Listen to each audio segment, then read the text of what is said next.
Thought I was going to have to hunt Sophie's baby down, but he's right there. There's Sophie and her baby. Watch out, Samson. She's going to wallop you one. Hey, Sophie.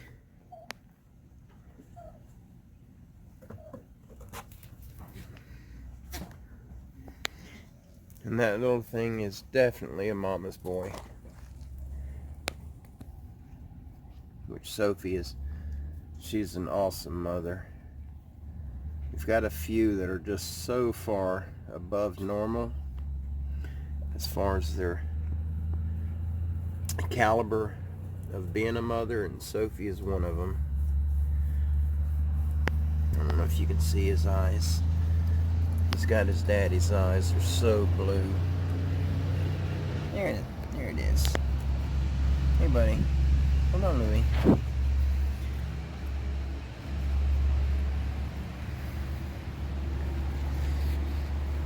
Rosie gets out here, and that little thing loves Rosie, but hey, Sophie, it's okay. She's moving because of this thing, Louie. He doesn't hurt the babies, but he steps on Sophie all the time. Come here, Sophie. Hey, girl, what are you eating? You chewing your cud? Hey, come here.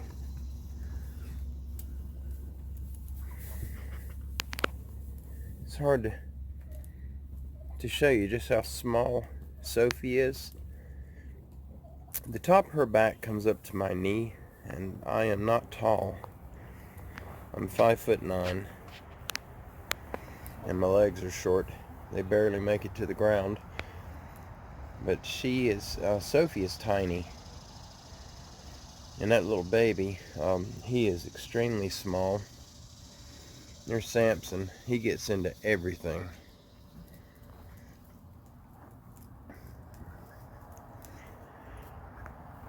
I don't even see where his mother went. Hey, buddy. Let's see if I can get around where you guys can see his. He's got his daddy's eyes, the bright blue. Oh, here's Mama.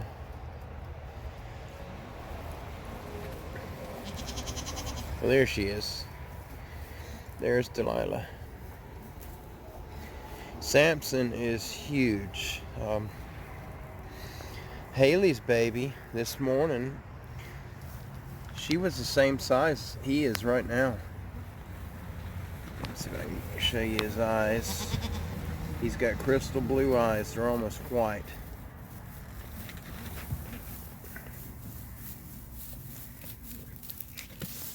Come on, Louie.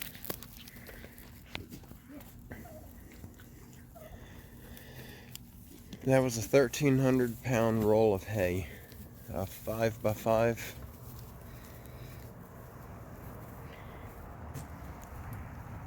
We thought we'd get a week out of it, but that's not happening. We picked that roll up on Friday, and today's Monday. And as soon as they get it down where they're not going to eat it no more, then we'll put them in here. And they got another one right there. Those pallets are 47 inches tall, so that'll give you an idea of how big that roll is.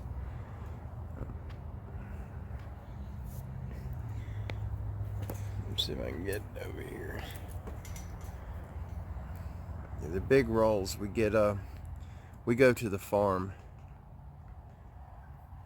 and so we get them for a wonderful price. We pay $35. That roll I got for $30 because it was the bottom of the stack, and so it had a flat spot on the very bottom of it, and it had dirt where it was sitting on the ground inside the barn. And so we pay $30 for the bottom roll, and the ones above it we pay $35 for. And then he's got some high quality horse hay. It doesn't have the 3 different grass strains in it. It's just got one, and it's highly fertilized. And if we want that, it's 40. And sometimes we'll get them. It depends on if the horse people haven't gotten them all.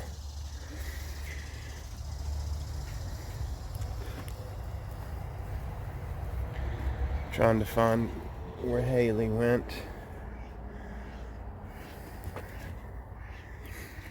Hey, Snuffy. That's Snuffy there. He was born here.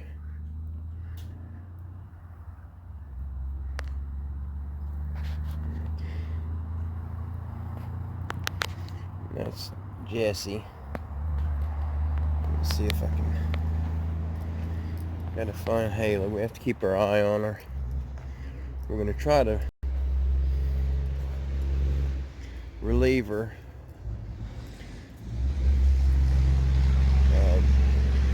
We've got to milk her. Her sack is so full. I'm not sure where she went. Hey guys.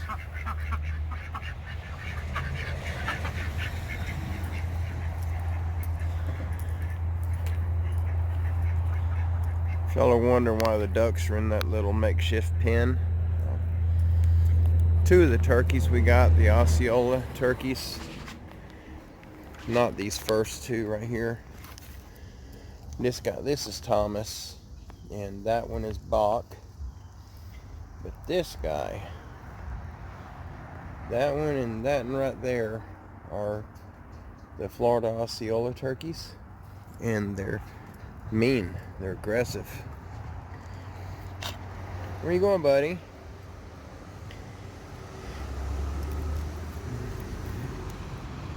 Hey, girl. This is Abby's baby. And you guys know Benji. That's my buddy. They got allergies. For you all that know about goats, if you have a goat and they're coughing a lot, I highly recommend you take them and get them tested. They get a lungworm, and it can be fatal. There's Haley. The lungworms are bad. They are treatable, but if you don't do something about them, it will cost the goat their life. It's not worth taking a gamble on. We had 11 that were coughing, and we had them all tested, and they've got allergies, and it's due to the dust.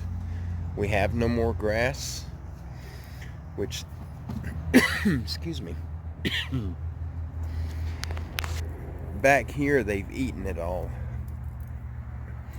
but we had grass in that back section behind the pen where that other hoop house is. All of that back there, the grass is there in patches. It's dead. It died immediately following the hurricane. And in the front yard, we don't allow the goats up there at all because we have plants. A couple of them can be toxic. They won't kill them, but it'll give them diarrhea real bad and a bellyache. And so we don't allow them up there. That's where the dogs roam. But after the hurricane, what wasn't stripped out of the ground died. We lost all our grass.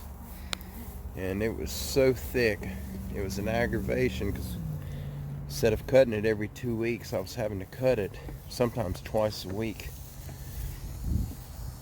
And now it's all dirt. There's Phil. Hey, buddy.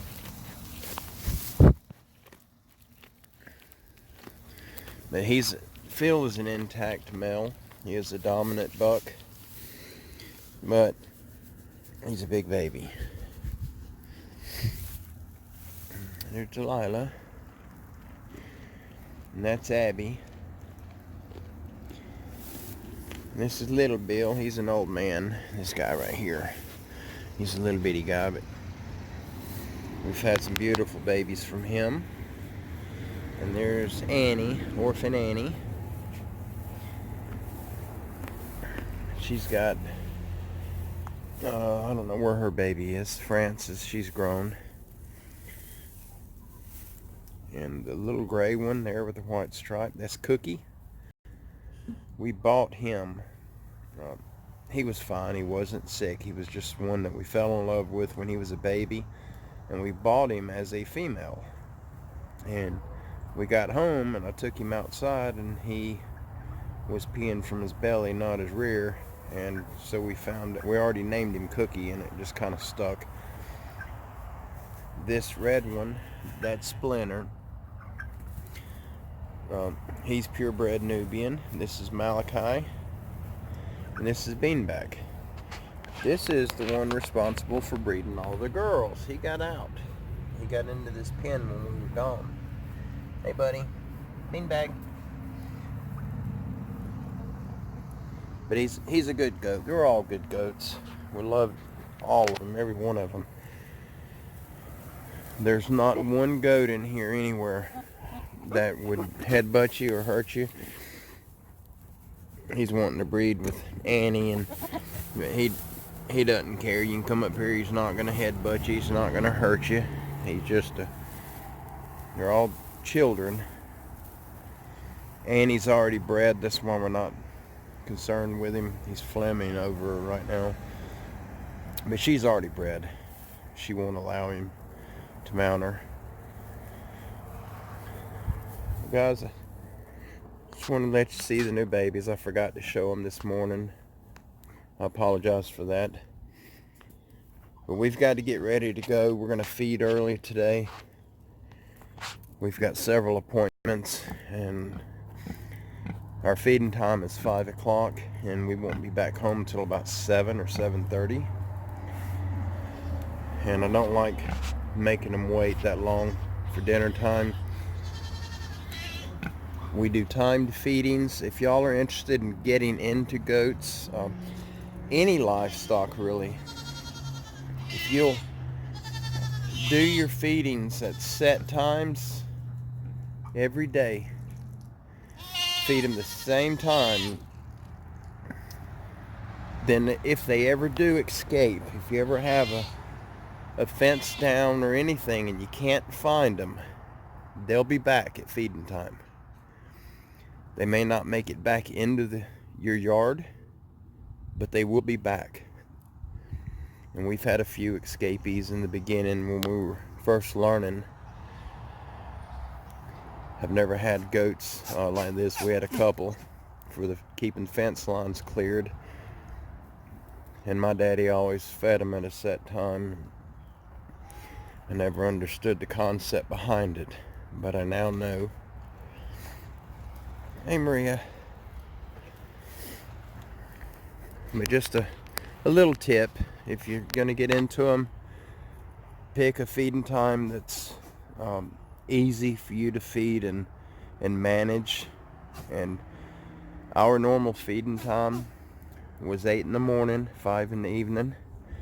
And if we ever had an escapee, 5 o'clock, it's usually right on the money. Between 4:45 and a few minutes after 5, they would be outside the fence yelling, wanting to get back in. We're wooded on our north and south side, and we've got a lake on our west side, or east side, I'm sorry, and the highway on our west side. So if they get out, they normally stay either on the north property or on the south property. And if we know which one's out, we can call them and they'll come back. But if we're uncertain which one's out, or if it's several, then I'll just get out and shake a feed bucket. I'll put a handful of grain in it and shake it, and they'll come running. Or if that don't work, 5 o'clock they'll be here. Well, guys, I got to go. We got to get our little milker out so we can relieve Haley of some of that pressure. She's engorged. And then we got to go. We got multiple appointments today. Y'all have a good day. Thank you for being a part of us and what we're doing here.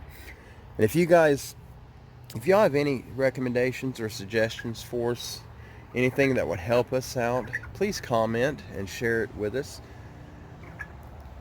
You know, the only way to get through this life successfully is to watch out for one another, love one another, and share. Um, and I'm not referring to sharing your paycheck, but share knowledge. If you know something that would benefit us, something that we're capable of doing, share it with us. And we'll be doing the same with you guys as we go. I'll be replacing this hoop house soon. Um, we're short about $180, and we'll be able to rebuild the new one. And once we get to that point, I will be documenting the rebuilding of the new one. These things are incredibly strong. That one had a tree fall on it. A tree came from the neighboring property, and it landed on top, and it was still standing. It was just deformed. But some of these 180-pound goats have gotten on top of it, and they have collapsed it. So it's still standing. It's still waterproof for the most part, but they can't live in this. We got winter coming up, and we're just not gonna do it. They're gonna have a nice hoop house like that one in the back there. That's one of the new ones. But I want to show you guys how I built these, and you can build it out of scrap material, pallets. If you could pick up some good quality fence poles, the wooden poles, that's a big one. I think it's 29 foot long, or 30. I don't remember the exact measurement. And it's got multiple layers of heavy duty commercial grade tarp on it. And then they got a solar light at this end. And I got a wind baffle at the far end. That's that pallet you see just laying there. That one. I took it off so I can get that roll of hay in. I was going to put it back, but I'm going to do a plywood wall to keep the wind from tunneling through it and getting them so cold in wintertime. The heater that I had that we ran in that pen when the hurricane tore up their hoop house, it broke the heater, and I don't want to take a chance of plugging it in and using it and have it short out. And I don't want nothing to happen to these goats. These are members of our family, and this gal here, we got to find a home for her. If any of you guys are local, if y'all are near Panama City, you're interested in a mule foot female pig, she's never been bred, I'll give her to you if you'll just contact me. That's Beulah. She's blind in her left eye, the side facing me. She wasn't a rescue to the extent that she was injured. She was a rescue that she was going to go up for butcher, and we did not think she would grow this fast and this big. She's only a year old. She's about 200 pounds. But anyhow, I got to go. Thank you for joining us. Thank you for being part of us. And if there's any questions you have for me or anything I can help you with, please don't hesitate to get up with me. I believe I've got the email posted on the channel in the about section. If not, send me a comment. I'll make sure to put it up there for you guys. But until next time, God bless all of y'all. Please be safe, and I'll see you soon. Donnie with Standing Goats Rescue, and I'm out.